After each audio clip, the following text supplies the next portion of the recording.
Ngayong Martes, June 8 na ang grand launch ng 51st Metro Manila Film Festival o MMFF na gaganapin sa Glorieta Film Drive Activity Center sa Makati City.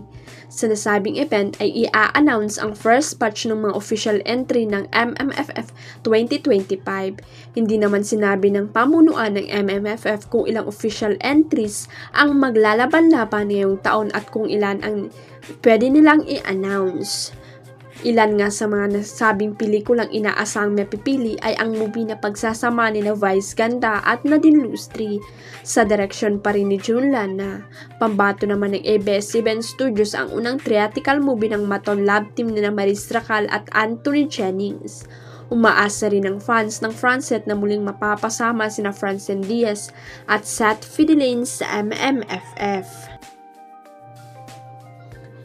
Matatanda ang naging surprise hit ang unang theatrical at MMFF movie ng dalawa ang My Future You na nanalong third Best Pictures 50th MMFF.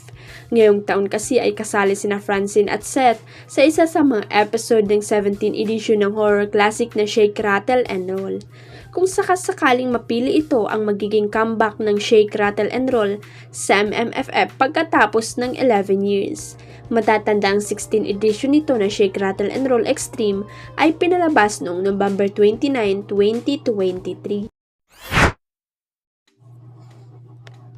Matinding pambabash ang inabot ng kapamilya star at Pinoy Big Brother Gen 11 big winner na si Fiang Smith dahil sa naging payag nito tungkol sa katatapos lamang na PBB Celebrity Collab Edition.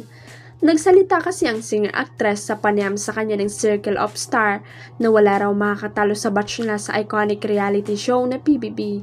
Napanood ang PBB Gen 11 last year at ito nga Celebrity Collab Edition ang sumunod sa kanila.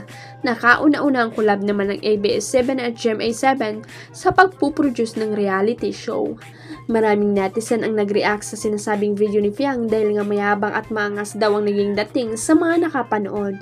Pero ang paliwanag ng kampo ni Piang, isang splice video ang nag-viral sa social media at joke lang daw ang sinabi niyang walang makakatalo sa batch nila. Ang buong payag ni Piang, alam mo kahit ilang batch pa yan, walang makakatalo sa batch namin. Hello, Gen 11, breaking highest, hello. Hindi, joke lang kaya walang makakatalo sa batch namin kasi lahat kami very genuine, very authentic. Akala nga namin walang manonood kaya lahat kami ganun mga ugali namin, sabi ng kapamilya singer at actress. Kasunod nito, maraming ang nagkomento sa issue ni Piang kasama ang naging reaksyon ng kapuso comedian at TV host na si Pokwang. Kumalat sa social media ang umano'y screenshot ng komento ni Pokwang mula sa kanyang verified social media account na Marietta Subong. Ang mababasa sa screenshot ay, "My God, iya 21 years na ako sa showbiz at ang sekreto, be humble, iya yan muna ang pag-aralan, nakailang PBB season ang nasaksiyan ko pero iilan na lang silang active sa showbiz, so iya please wag muna magyabang, bad yan."